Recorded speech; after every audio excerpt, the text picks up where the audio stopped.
Здравствуйте! В эфире телеканала программа «Актуальное интервью», в студии Кристина Якупова.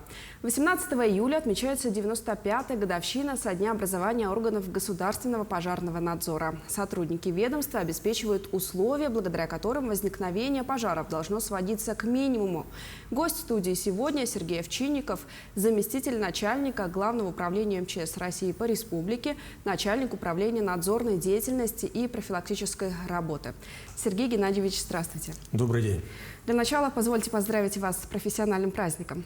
Спасибо большое. Расскажите об основных направлениях деятельности управления надзорной деятельности. Ну, как следует из названия управления, основная наша деятельность – это надзорная и осуществление профилактической работы. Мы осуществляем 3 вида надзора. Это надзор в области пожарной безопасности, надзор в области ГО, гражданской обороны, и надзор в области защиты населения и территории от чрезвычайной ситуации. Ну, приоритет, конечно, у нас это предупреждение пожаров. Нам поднадзорны объекты, большое количество объектов. Это от детских садов, торговых центров до многоквартирных жилых домов. Каждый объект имеет у нас категорию риска. У нас внедрен рискоориентированный подход. И в зависимости от потенциальной опасности объект мы, естественно, каждому объекту устанавливаем определенную категорию. И от категории зависит уже, как часто инспектор Госпожнадзора осуществляет надзорные и профилактические мероприятия на этом объекте. А как часто жертвами пожаров становятся люди и какова на сегодня ситуация с пожарами в республике? Ну, по итогам первого полугодия мы наблюдаем устойчивую тенденцию к снижению количества пожаров. На сегодняшний день у нас зарегистрировано 1137 пожаров, что по сравнению с прошлым годом это снижение 15%. К сожалению, на пожарах бывают случаи, гибнут люди. В этом году зафиксирована гибель 28 людей, что также ниже прошлогоднего показателя на 50%. Но что особо огорчает, это, конечно, у нас имеют факты гибели детей. В этом году погибло 5 детей на пожарах. Ну, это в 2 раза ниже, чем в прошлом году, но тем не менее, это все равно очень огорчает этот вопрос. А вот вы ведете статистику, стало ли меньше пожаров, например, за последние 5 лет, или статистика все-таки сохраняется?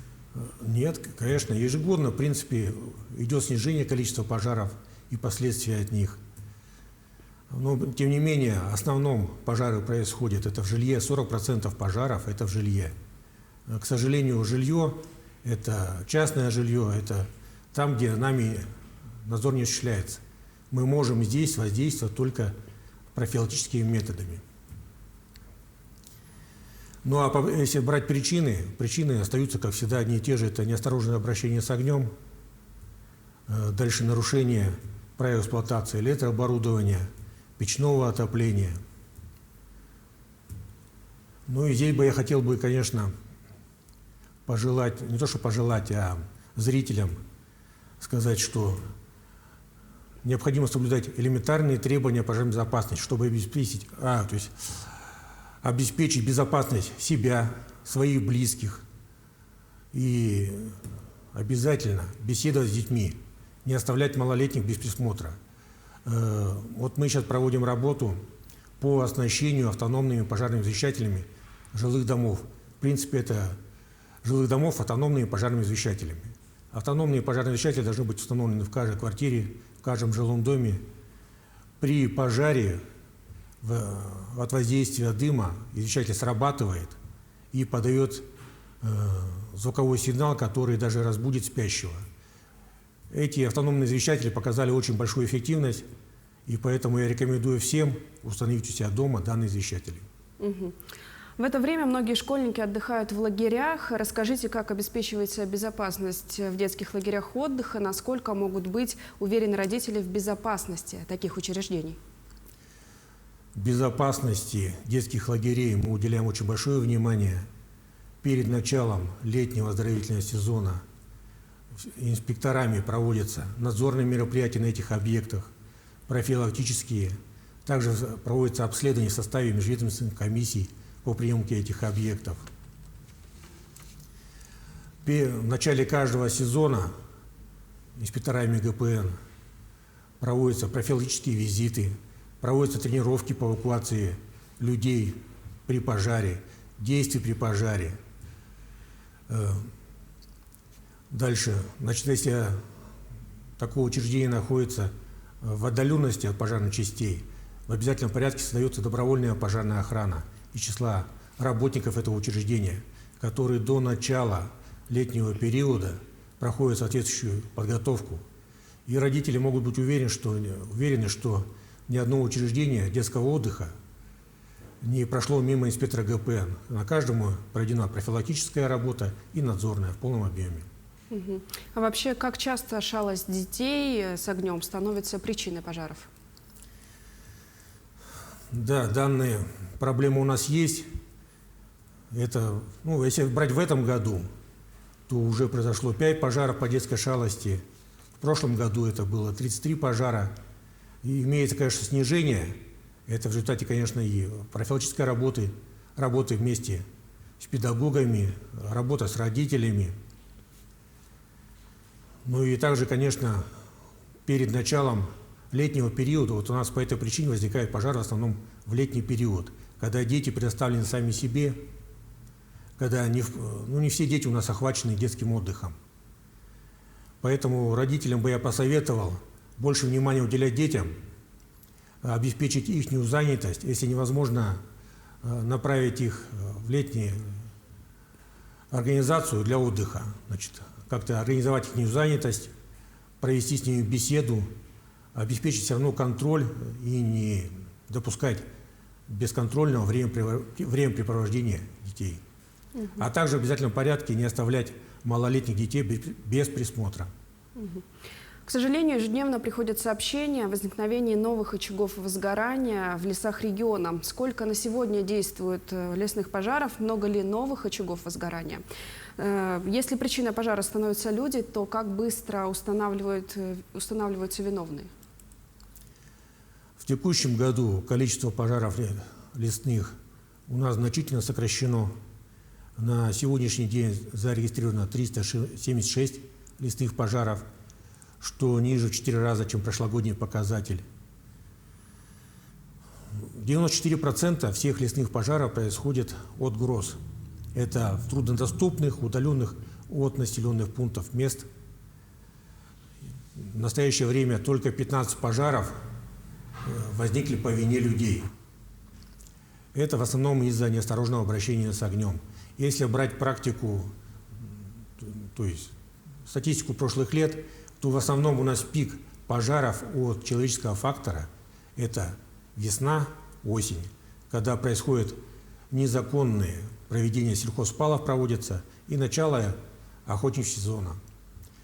Также имеет тенденцию еще пика – это начало сезона сенокоса, когда также при проведении сенокоса возникают пожары по вине человека, это или же от техники, искры техники, от костра, неосторожность при курении и так далее. Установить причину пожара лесного, если это был человек, здесь, конечно, очень трудно, потому что инспектор, прибыв на место, он должен провести осмотр места пожара, а это может быть десятки, сотни, даже тысячи гектаров, найти очаг пожара и уже исходя из очага пожара определить причину. Если это все человеческий фактор, значит, соответственно, мы здесь взаимодействие и с МВД, и с лесной охраной определяем, кому принадлежит данный участок, кто находился на этом участке, есть ли рядом охотничьи заимки или рядом населенные пункты. И исходя от анализа всех фактов, проведения экспертиз, назначение экспертиз проводится, и исходя из этого уже определяются виновные лица и причины. А какую ответственность несут виновные? В настоящее время, вот с 8 июня, ужесточена ответственность за нарушение требований пожарной безопасности, которые повлекли природные пожары. Если лесному фонду нанесен ущерб в размере более 10 тысяч рублей, то это уже собой несет уголовную ответственность. Здесь санкция может быть до 4 лет лишения свободы. Если же ущерб меньше, то это административная ответственность. И здесь административный штраф от 50 тысяч рублей до 2 миллионов. Но при этом необходимо помнить, что кроме административной и уголовной ответственности виновных лиц обязывают возмещение ущерба лесному фонду. А это может быть и десятки, и сотни, и даже миллионы рублей. А какая работа проводится по защите населения от последствий лесных пожаров? Ну, лесные пожары в первую очередь угрожают населенным пунктам. Здесь органами местного управления предусматривается комплекс мероприятий противопожарных, направленных на защиту.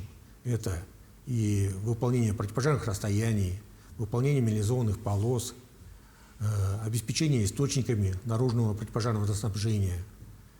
Для обеспечения безопасности людей также обязательно должна находиться в исправном состоянии система оповещения людей о пожаре.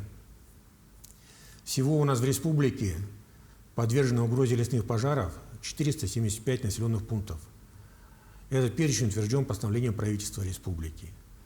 Перед началом пожароопасного периода все населенные пункты нами проверены. Выявлено нарушение в 280 населенных пунктов. Виновные лица, естественно, наказаны. Главам органов местного управления вручены предписания. В настоящее время проводятся внеплановые проверки по исполнению ранее вынесенных предписаний. Здесь хочу все-таки отметить, что не все органы местного управления подходят к этому ответственно. И когда формируется бюджет муниципальный, не у всех в приоритете пожарная безопасность.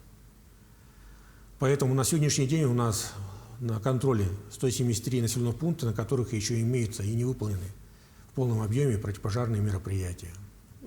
И еще раз вспомним, что сегодня ваш профессиональный праздник. Что бы вы пожелали своим коллегам?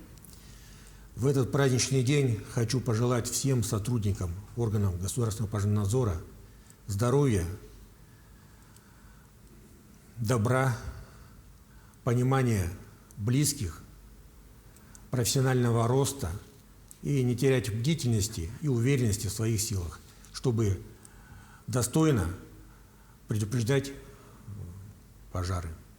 Сергей Геннадьевич, спасибо за беседу. И вам спасибо. А я напомню, о пожарной безопасности мы поговорили с Сергеем Овчинниковым, заместителем начальника Главного управления МЧС России по республике, начальником управления надзорной деятельности и профилактической работы. Оставайтесь на нашем телеканале.